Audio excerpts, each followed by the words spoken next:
Okay, Raster proved that U dot, the quantity V plus W equals U dot V plus U dot W, the distributive law for dot product. Okay, now this is to be proved just in R2, because if you do it in R2, you can extend it to Rn pretty easily using the notational conventions that we've developed in previous videos. Okay, so what we do is we start by writing this left-hand side out using U1, U2 as our U vector, V1, V2 as our V vector, W1, W2 as our W vector. So this left-hand side is going to be this. And then if we add the V1, V2 to the W1 plus W2, in other words, do the calculation within the parentheses, we get the vector V1 plus W1, V2 plus W2. Then U1, U2 dotted with that is what?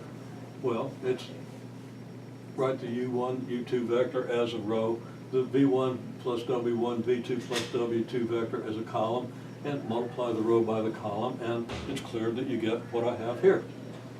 Okay, well, now let's do the same for the right-hand side and see if it agrees with what we have for the left-hand side. Now, I'm not actually going to finish that, just going to write it out. And the big step is write it out in notation that's interconvertibly valid. Okay? So the right-hand side, U dot V then would be U1, U2 dot V1, V2. And the U dot W would be U1, U2 dot W1, W2. Well, proceed from here. What's this equal to? You just got to do a dot product here and a dot product here, and then add them up. And see if you get the same thing you do here, which you should. Okay? So that's a very straightforward proof, and then think about, well, if it was U1, U2 dot dot dot UN, V1, V2 dot dot dot VN, W1, W2 dot dot dot WN, it would still work. Okay. Now the other thing is we have this result involving the cosine of theta in the two vectors.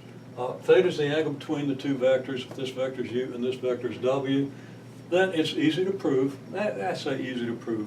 It's not easy from where you're standing, but in the scheme of linear algebra and the difficulty of things we have to prove, it's just a modest proof. Still, would be challenging for most people at this stage. But we can prove. I keep saying we can easily prove. Easy for me, but not easy for most students at this stage. So don't let me say it's easy. Okay, so U dot V, dot product of these two vectors, is equal to the magnitude of the U vector multiplied by the magnitude of the V vector multiplied by the cosine of the angle between them.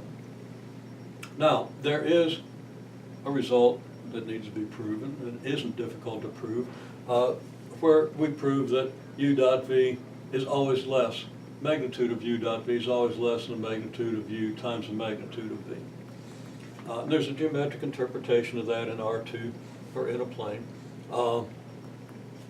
In any case, we have this result, and we just accept this result unless we decide we want to learn to prove it. So we want to use this to find the angle between these two vectors. Well, let this be our U vector, let this be our W vector, or V vector, and apply the theorem. So what do we have to do to apply the theorem? Well, let's just take this theorem here. We want to find theta, so let's at least solve this for the cosine of theta. And to do that, we just divide by the magnitude of U times the magnitude of V, and we get cosine theta is U dot V over magnitude of U times magnitude of V. And U dot V, and check my arithmetic, I got negative 28. I kind of think that's probably right.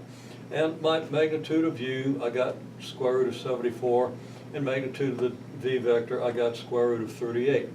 So cosine theta is then ultimately negative 28 over the square root of 74 times the square root of 38.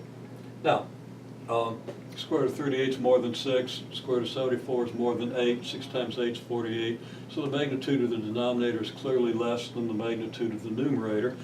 That's very important, because this is supposed to be the cosine of an angle. Cosine of an angle has to be between -1 and 1, if you remember the definition of cosine. And you should. review that if you don't remember what it is in terms of both the circular model and in terms of the triangular definition, right triangle definition. Okay. In any case, this means that theta is the inverse cosine of this quantity, and this quantity is between -1 and 1, so you can do the inverse cosine, and that's something you can just plug into your calculator. Okay. I'm guessing probably around 110 degrees, give or take several degrees. Okay. So that's where we are in the first section of Chapter 5. And if you're not in Chapter 5, I'm still advocating that you learn this so you learn to write out proofs. That's the main goal, but the other stuff is really pretty easy to understand. If you can write out proofs here, it makes it easier to learn to write out proofs elsewhere because you get a better handle on what it means to write out what you have, to make up a set of notations that represents what you have, and then proceed with some algebraic simplification.